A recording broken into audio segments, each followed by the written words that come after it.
m2 m3 और इस तरीके से कनेक्टेड है। और वही सब बातें जो जनरली होती है कि फ्रिक्शनलेस पुली है, नेग्लिजिबल मास है, ये सब चीज़ें।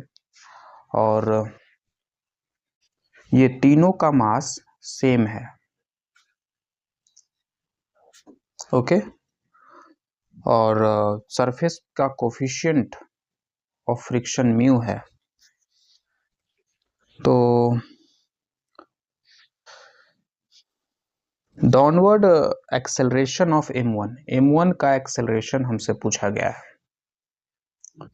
तो देखिए इसमें ऑप्शंस दिए हुए हैं और ये ऑप्शन कोई न्यूमेरिकल वैल्यू नहीं है इसका, तो हम यहाँ पे इजीली अपना सही आंसर निकाल सकते हैं। जैसे देखिए ऑप्शन ए में क्या है, g1 माइनस जी म्यू बटे 9।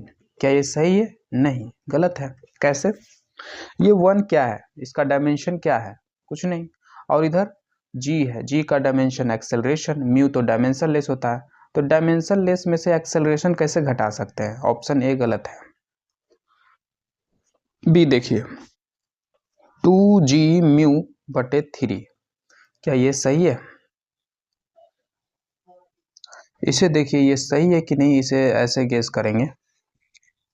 मान लीजिए कि म्यू 0 है। अगर यहाँ पे म्यू 0 है तो क्या इस ब्लॉक का एक्सेलरेशन नहीं होगा? ऑफ कोर्स होगा। अगर ये सरफेस स्मूथ है तो सारे ब्लॉक गिरेंगे, कुछ एक्सेलरेशन होगा, जरूर होना चाहिए। बट ये ऑप्शन बी कह रहा है कि अगर म्यू 0 होगा तो एक्सेलरेशन भी 0 हो जाएगा, इसलिए ऑप्शन बी भी गलत है। सी में देखिए सी और डी सेम है, बस एक अंतर है कि एक के नीचे 3 है और एक के नीचे 2 है। तो देखिए ये एक्सेलरेशन ऊपर हो गया और तो ये एक्सेलरेशन तो है, डायमेंशनली तो करेक्ट है। और नीचे देखिए 3 है, तो एक में 3 है और एक में 2 है, तो कौन सही होना चाहिए? तो यहाँ पे 3 वाला सही होना चाहिए। ऐसा क्यों? क्योंकि देखिए एक्सेलरेशन बराबर क्या होता है, force upon mass.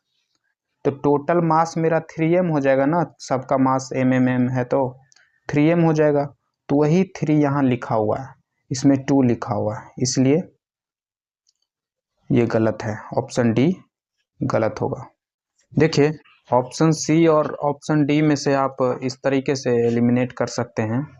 Option C में क्या है, g1 माइनस 2 म्यू बटे 3। ठीक, तो अगर आपका सरफेस स्मूथ है तो एक्सेलरेशन क्या आना चाहिए, g/3। इसमें अगर हम ऊपर नीचे m से मल्टीप्लाई करें तो ऐसा हो जाएगा mg बटे 3m, है ना। तो ये mg क्या है, net force on this block, है ना।